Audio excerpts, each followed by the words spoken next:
Welcome to the Let's Talk About Talking podcast with your host, Adrienne Fuller, language and communications expert for kids of all ages. On this podcast, we talk about speech, language, and all things happening with your child, giving you specific tactical information you can use to help your kids talk, listen, and thrive in their academic journey.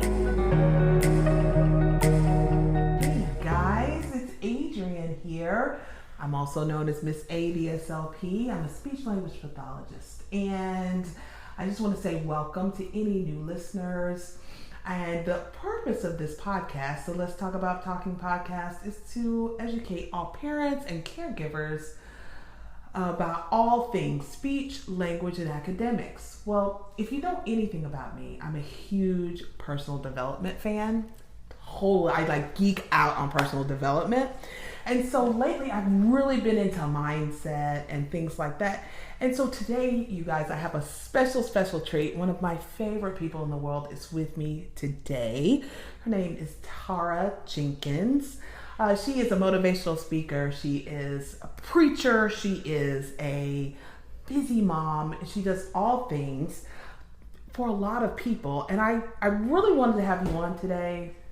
And I called her Tara at the beginning, but she's actually my cousin Tara, and so that's how I'm going to be referring to her for the rest of the time. I was like, why am I starting out fancy? Love it. And so, but I brought her on today, guys, because when I'm interacting with parents and I talk to them, I always hear this sense of I'm not enough or I'm not doing enough for my child. And so while I can talk to you about what I think you should do to help them talk and to help them do all these things, I really also want to bring in the mindset piece, because lately I've been trying to really encourage parents by saying, you're enough.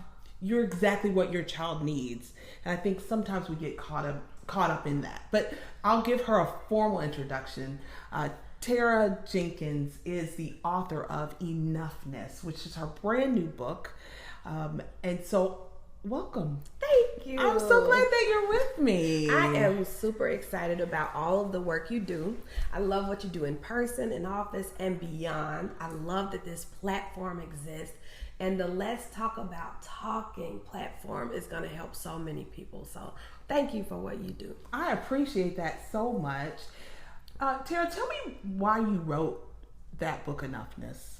You know, I have been in a setting, in nonprofit primarily, where I've interacted with so many women in a lot of settings, women from different classes, different ages, different levels of accomplishment. Mm-hmm. And no matter whatever the stage or age of the women that I've talked to and interacted with, each of them was dealing with some level of not feeling like they were enough in some area of their lives. Mm-hmm. And some of these women are so accomplished, so beautiful, they have so much, mm-hmm. but yet there's still some area of their life where they didn't feel like they were enough.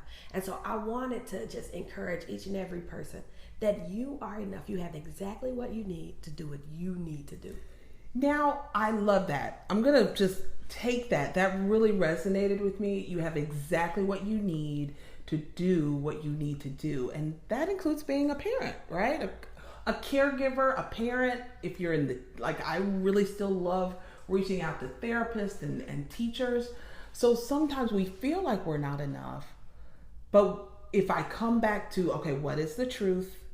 I have exactly what I need to do what I have to do. So if these kids were placed in my life, I have all the tools I need, whether they're typically developing or have special needs, to get my kids what they need, right? Correct. And you know, each of us that find ourselves as parents or as co-parents or as parents fostering love and encouragement and development in someone, we don't have a full, complete manual to teach us everything we need before we get to that moment where we're to prepare that person to be who they're supposed to be to show up in the world.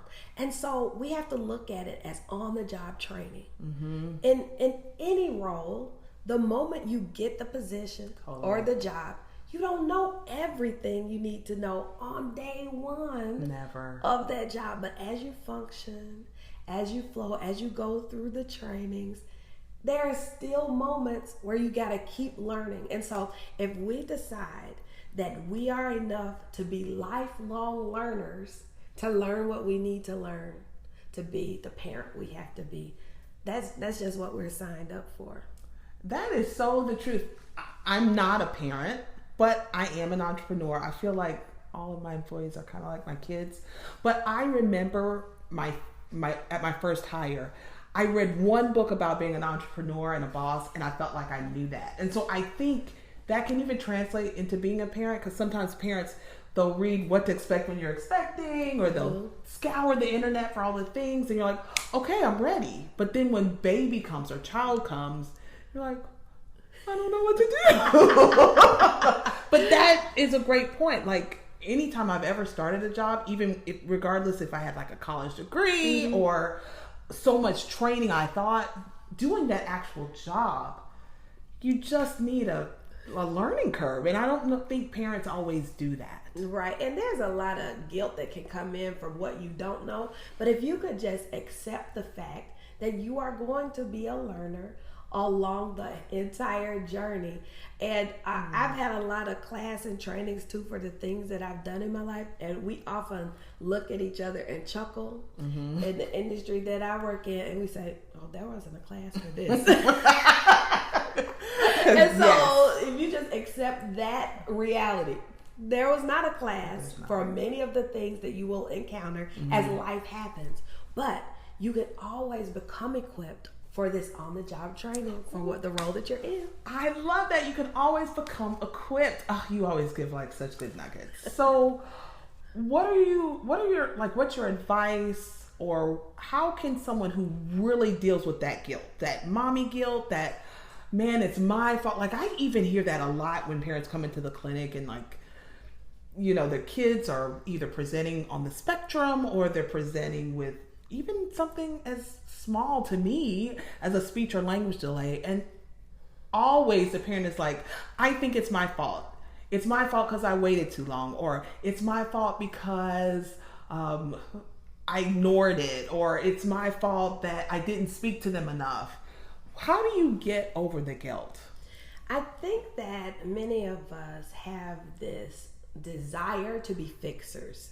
And when you have the desire to be a fixer, or, you know, the swoop in and be the super mom that can fix all things, and then you run into a wall of something you cannot fix. Yeah. That the guilt and the blame and the shame begins to grow there. And so relinquishing the fact, the ideal that you can fix it all alone is what is going to be that root that helps you root up that guilt, that blame, that shame. There are going to be things that happen in your child's life that you cannot fix alone. And so what are the tools that I need? What are the tools that I can get in my hand to help walk through that particular challenge with my child?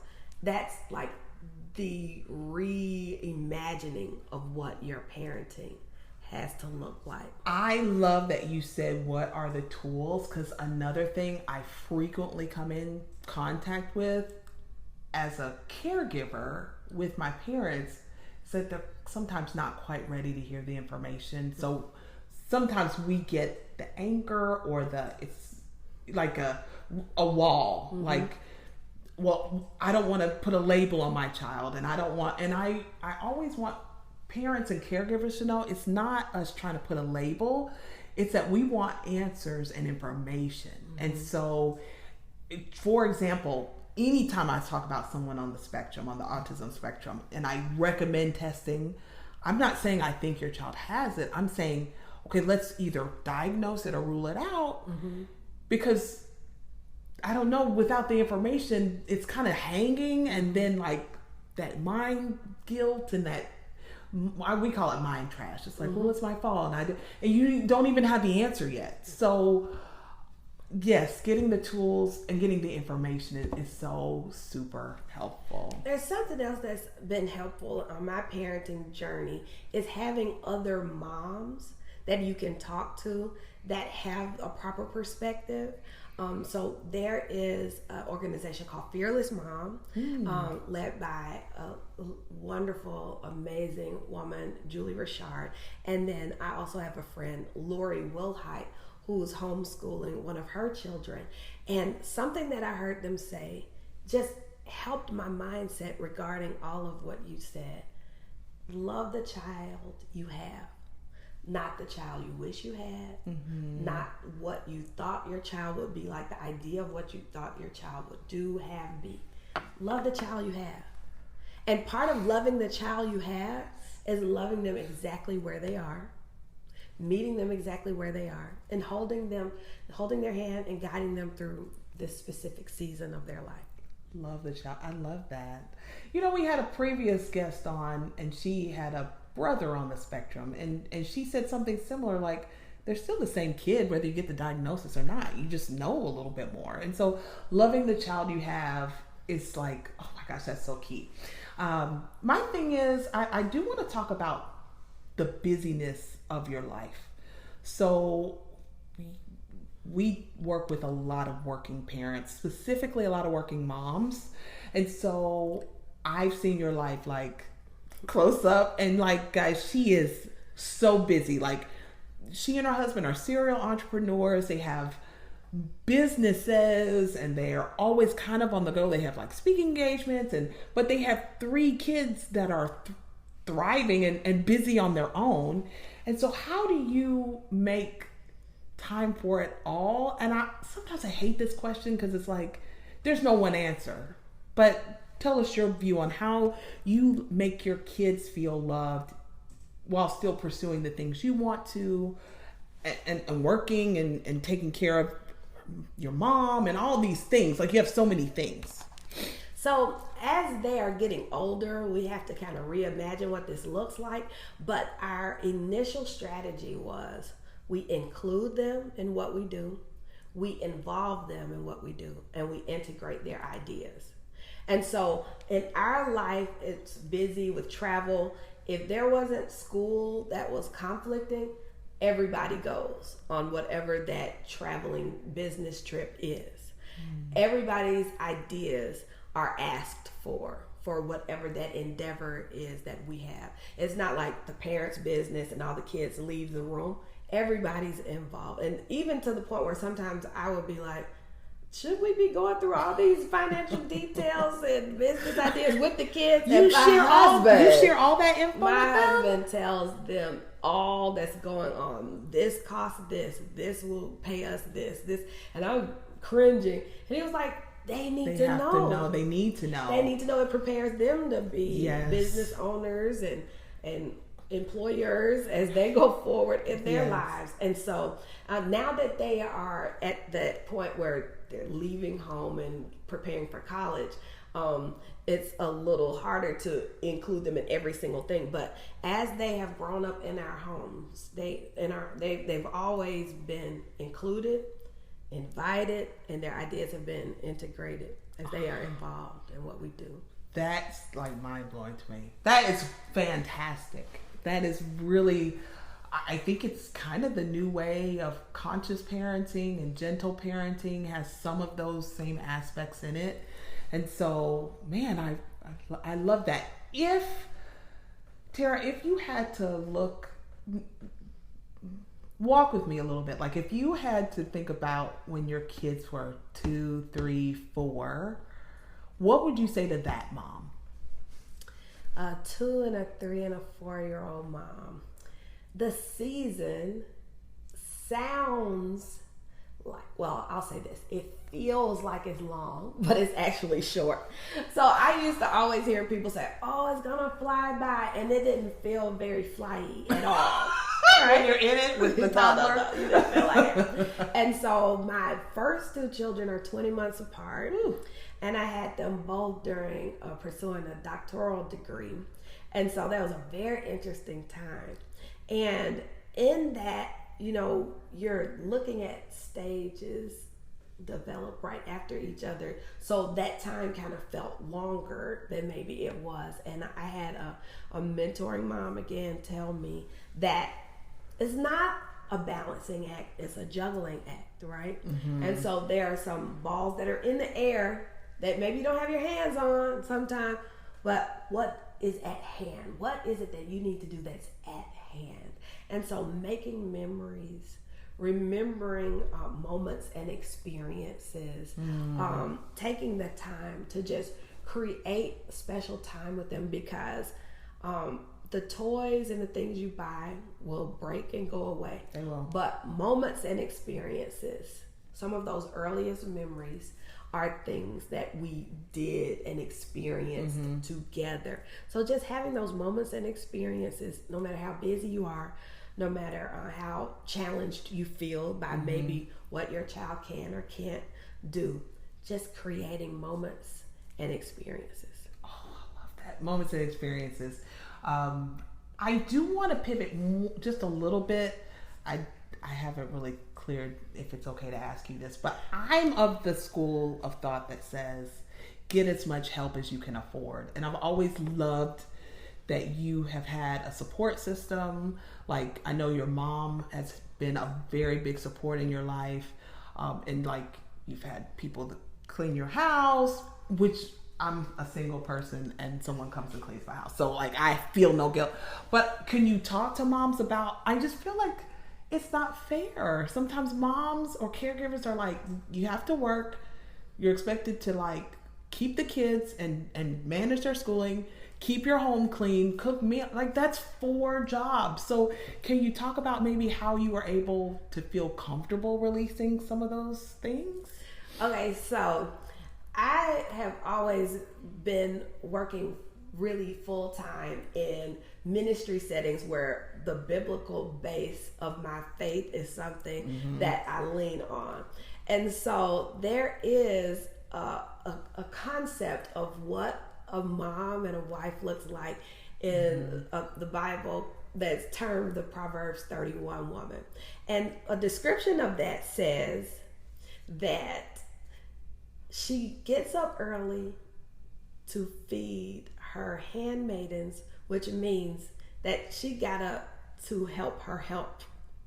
So when I saw that this ideal of a mom and a wife that was described had help, that's great. Then that gave me the thought that she didn't do it all, but she made sure it all got done. Ooh, I love that. She didn't do it all, but she made sure it all got done. Oh, I love that. And sometimes in different classes of seasons, you can feel like, well, that's good if you can afford it. But I love to suggest to young moms and to maybe even older moms that if you have something that needs to get done and you can't do it, there are other ways to get help. It might be through a mentee. It might be through an intern. It might be someone that would love to be around your family because maybe they've had loss or they live away from their core group of support. And so there are people that want to be in your life.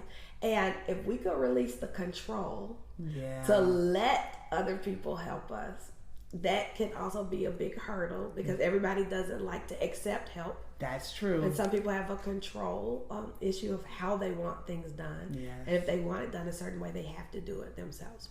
I think mentors are the things that have changed my life on this. I want to say one more thing about that.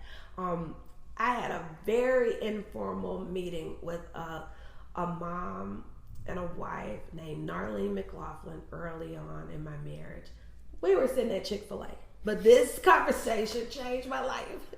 And she said, there are a list of things that only you can do. These are things that you were specifically designed, created to do. But then there are some things that anyone can do.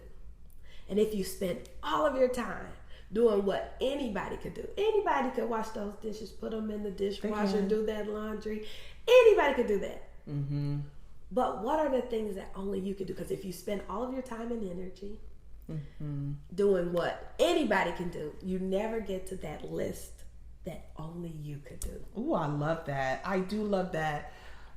And that concept actually just applies to a lot of things. Like, even for me as an entrepreneur, I'm beginning to say kind of the same thing. Like, anybody can go to Costco and get the paper towels. Like, guys, anybody can do your grocery shopping. Anybody can do those things. That I love that what anybody can do. And I do also love when you talk about, it doesn't mean that you have to be a millionaire or your husband has to make 6 figures for that to happen. Like, ask a family member to cook you a meal once a week or once a month. Or, hey guys, if you're going to just get me a crazy gift I don't like, get me a gift certificate to get my house cleaned. So it's just kind of like identifying those things you're comfortable releasing that control of to someone else and enjoying that other time that it frees you up to do other things. It's creating margin in your life. And even like some of the things that we really say we have to do are preferences. We don't have to do them. And so you might feel like you have to go to the grocery store because you want to feel the apple and you want to hold the tomato. Right. Let it go and see, how does this work with Instacart? How does this work with Amazon? With Kroger. How does this work with the Kroger delivery? So, just try it out, relinquish it, and see, that gave you a little margin of time. Mm-hmm. Very true. So the book Enoughness, I love the book.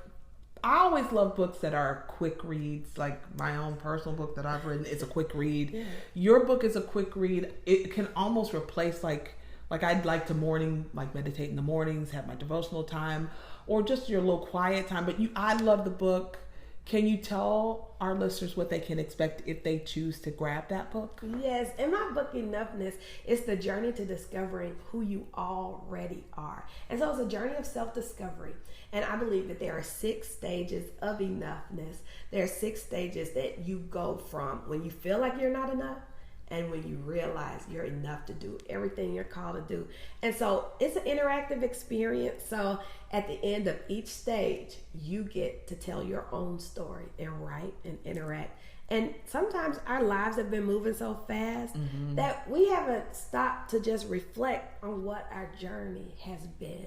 Mm-hmm. And so when you take that time, it's a help to yourself to just rediscover that you are enough because of what's already in you. Now, I know there's a listener saying, I don't have time to read a book. What I always recommend is, hey, take 5 minutes out of your day to do 15 minutes for me is preferable, but sometimes we just have 5.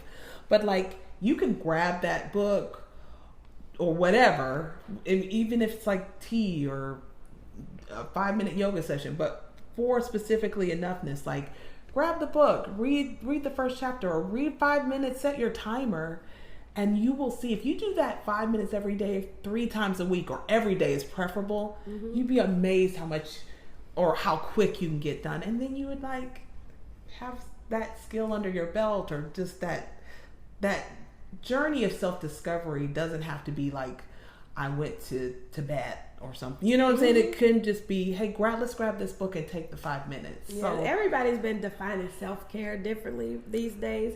And so you may not have, the moment for a spot, but read a page a day. A page a day, that'll get you there. Yeah. Oh, this was a great conversation. I love talking to you. I could talk to you forever. I'm so proud of all that you're doing, and I'm so inspired by your work. And you guys, pick up this book, Enoughness. It's available on Amazon. Mm-hmm. Oh, and I love that she's translated it into Spanish as well. So please go pick that up. Tara, thank you so much. And also, wait, what's your website? It's tarajenkins.org? It's actually, we're doing TaraJenkinsOnline.com. Tara Jenkins, Tara Jenkins, Genkins. Jenkins. Did I say Gen? I did say that, didn't I? Y'all know. It's in real time, guys. I lost the spelling bee because I made that exact error, you see. But TaraJenkinsOnline.com. That's it. Thank you. I look forward to staying connected with all the great things you're doing. Guys, thanks for joining me today. I hope you have a wonderful, wonderful rest of your day or night if that's when you're consuming this content. Have a good one. You've been listening to the Let's Talk About Talking podcast with your host, Adrienne Fuller, language and communications expert for kids of all ages. You can grab Adrienne's book, 30 Days to Get Your Toddler Talking, on Amazon or at speechbuilders.org.